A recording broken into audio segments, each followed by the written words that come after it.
Hi, welcome to our video for entering in referrals for APs. So this is the part where you will go ahead and work through the referrals that have been submitted by teachers. You can also submit your own referrals as well. That's not really covered here. This is the process. These are the steps for taking care of referrals that are submitted by teachers. Submitting your own referrals is slightly different, but it's still really basically the same concept. So like all the other videos, I'm going to just talk briefly about the steps. We'll go online, we'll do one, and then we'll review, and then that'll be it. So with that, let's go ahead and let's get started. So when looking at this, we're going to come at it from a standpoint that there's a referral already in the system, and the scenario is that there are these two students involved in a fight, and so a teacher has actually entered in this referral. And so we'll be taking it from that point onward. So we're going to go online and start keying in this referral. These are the steps. I know they look a little bit daunting, but they're not that bad. I think once you take a look at it and see how the process works, you'll understand the flow, and it will not be as complex as this makes it look. With that, let's jump onto the system. All right, I'm already signed in. I'm at the dashboard. I am impersonating an AP over at Castle Hills Elementary. So let's start off. We get to our referrals from the hamburger. We go down to discipline, and here's incident referrals. We'll click on that, and I get a list of referrals. Notice it's blank. If you see up here, my name will be appearing up here, or your name will appear. You just need to get rid of that. Just go ahead and backspace over it, press enter, and then you'll get the list. This is the master list of all the incidences and referrals. Notice what I'm looking at right now. I am looking at, under type, I'm looking for the entries that say referral. If I've already coded it as an incident, it will show up as an incident. If it's coded as a warning, it'll show up as a warning. I'm looking for referrals because those are entries that have been put in by teachers that have not yet been coded by me. So that's what I'm looking for. So notice this top one here, I have two students were seen fighting. It was put in by Stacy Edgar. And if you look down here at the bottom, you can see I have one entry for one student. And so I'm going to come up here. I'm going to click on this referral by clicking on the selector. Here it is. I can read this. So I'm reading now what was keyed in. I can even stretch it open if I want so I can see it a little bit better. Okay, so I've read this, seen what's happening. I look down here and I see that I only have one student that has been put in as an offender. In our example, I actually have two students. So even though I only have one, I need to go ahead and add in another student. First, I'll go ahead and I will code this as an incident, and then I'm going to save it. Now that I've saved it, I can start putting in actions. First, I'm going to put in the other offender. So notice down here under offenses and involved persons, I only have one student right now. I'm going to come over here to this other mark right here, the little plus mark, add offenders. I'm going to click on that. And here's my screen where I can now add another offender. Or maybe for the same offender, I'm going to add an additional offense.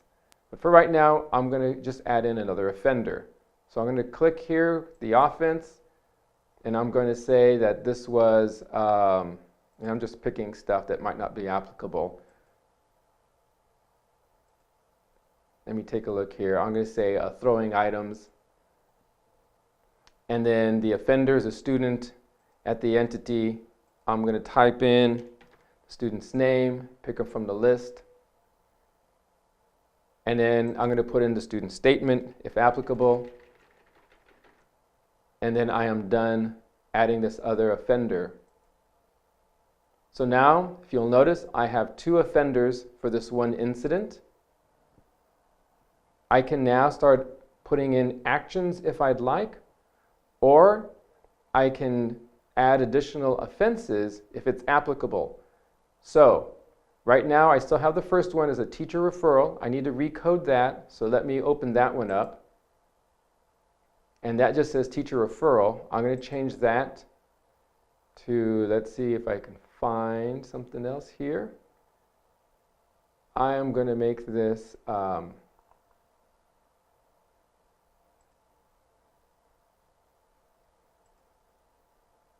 me pick another option here. And I am not as familiar with these codes, so I'm going to go ahead and I'm going to stay in the letter codes actually. So I'm just going to go ahead and pick one. I'm going to say that this was, I'm going to say this was scratching. Okay, I recoded it. Students already identified. Statement, if I want to put a statement in. All right, saving changes here. So let's say that for this particular offense, I'm going to go back here to incident details, for this incident rather. So now I have these two offenders identified and I have their particular offenses coded. But in addition, for Brock, I'm also going to add another offense for him, because in addition to scratching, I'm going to put in here that, let's see if I can find, I'm going to say throwing. Do I have a throwing? Yes. So here's throwing items. And then I'm going to identify him again.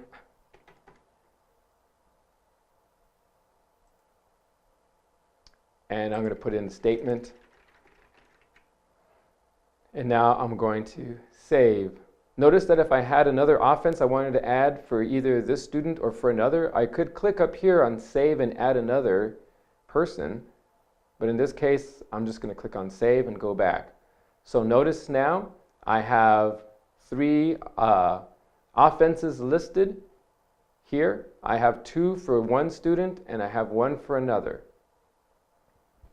Now that I've gotten to this point where I have these offenses listed, now what I can do is I can actually open up that offense and start assigning actions. So I'm going to start with the first offense for this student. I'm going to click here at the selector. Remember, you do want to make use of this to select the individual record. This is called the selector. So I'm going to click here. That will open up the offense. And then now I can click here for actions. And now I can assign an action. So I come over to this side and I click on Add Action. I identify the action. And so for this action, let me see, I'm going to do a search by name. I'm going to just say cafeteria duty. Now yours might not have a status available to it. It may already just default as served, or it may not be visible at all, but I'm going to click on served here. You may not actually see this status. The order date, this is when this cafeteria duty will start, and I'm going to say that this is going to start on Tuesday, and I'm going to say it's going to be for 2 days. It already knows who I am, so that's the authorized by. I can check off whether the guardian's been notified or not, and if I want to make a comment, I can put a comment in here. Otherwise, I am done.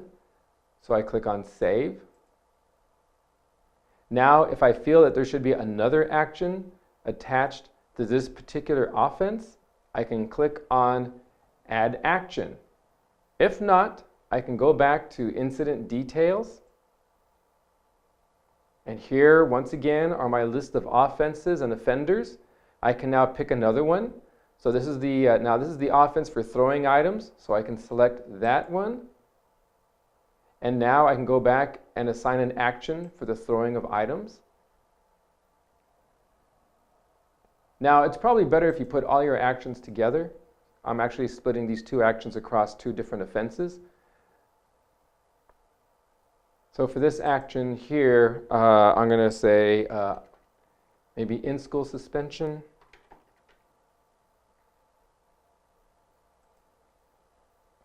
And once again, we flag it off as served. I'm going to say this is 1 day of ISS, and this is going to begin actually on Thursday. I think that would be after he does his cafeteria duty. And notified guardian, I can make a statement here about this. And so now I can save this. So I now have this other action recorded. Let me go back to my incident details. And so now you can see here's the other offender. So now I can select that record, go to actions, and now I'm going to assign actions for the other offender. So I'm going to come over here to add actions. And here as well, I am going to assign in-school suspension. I'm going to click on served. I too will set this up for Thursday. And then I will say guardian has been notified, and I will put in my comments. And then I will save this as well. I'm sorry, I have a warning. I didn't say how many days to serve. So here, 1 day. Now I'll click on save. And so now I have this one ISS action as well. So now if I go back to my incident details, I want you to notice something. I am going to scroll down this list, and then you will see that I can review every one of these offenses by clicking on it. I don't have to click on the selector. If I click on the selector, it will open it up. I'm just going to click on the record itself. When I do, it's selected, and then you will see the action below. So for this particular offense, I assigned cafeteria duties. I go down, same offender, but different offense. And for that one, I assigned in-school suspension. I go down to the next offense entry. This is for a different offender. And this one was assigned in-school suspension as well. So to summarize, for this particular disciplined incident, I identified 2 students. And one student, I put down 2 different offenses. For the other student, a single offense. And each one of those offenses, I assigned an action. I can now go back to my incident and referral list.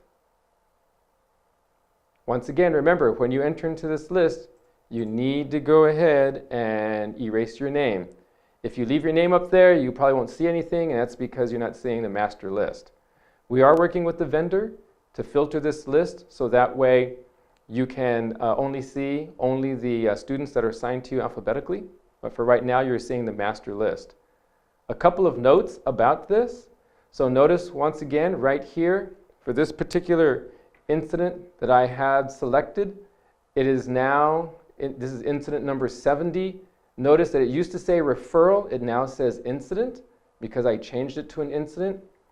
If we come down and look at the actual offenses, you will see that it does not say teacher referral anymore. Now it has the offenses that were coded as I coded them. So that's great. Also, notice that right here under this heading, it shows that each of those does have actions associated with them. So that's handy to see as well. Okay, one other thing.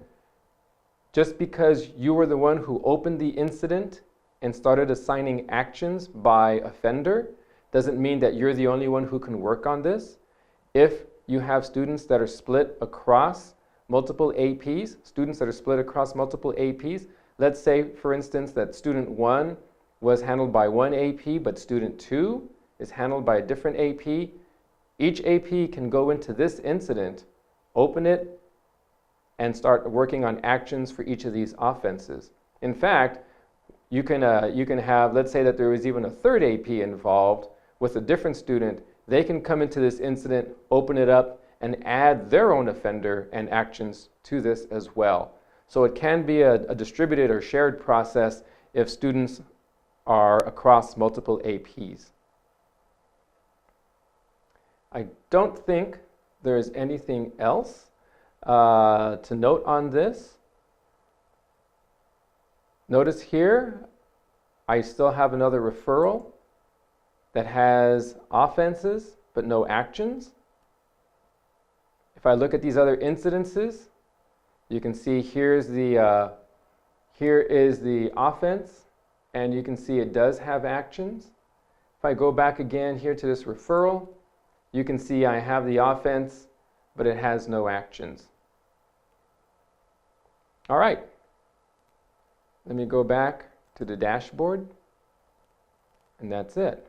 Now, one thing you might want to do as a handy thing to look at would be if you go here under discipline and you go back to your incident referral list, you can create a filter